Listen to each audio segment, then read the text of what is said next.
La princesse de Galles a été photographiée avec le présentateur radio Roman Kemp lors du tournage d'une vidéo pour promouvoir sa campagne en faveur de la petite enfance.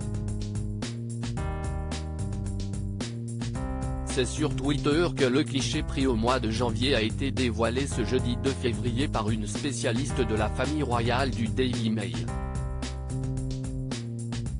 Alors que le prince Harry a lancé des accusations contre Kate Middleton dans ses mémoires sortis le 10 janvier, cette dernière s'était fait discrète.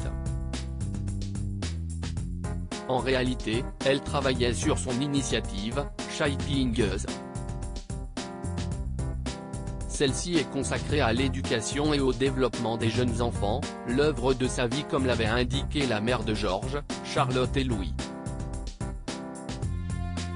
Dans le court-métrage de la campagne dont la sortie est prévue ce vendredi 3 février, Kate et l'animateur vont y discuter de l'importance du bien-être mental et de la manière dont la société peut construire une nation d'adultes heureux et en bonne santé en prenant soin des enfants dès les premières années de leur vie.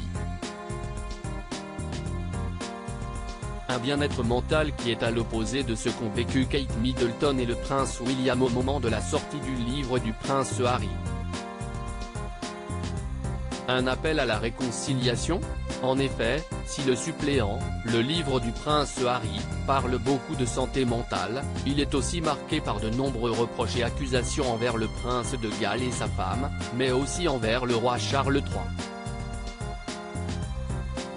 C'était aussi le cas de la série documentaire de Netflix, Harry et Meghan, qui revenait notamment sur la vie du couple au sein de la famille royale avant et après le mégoï.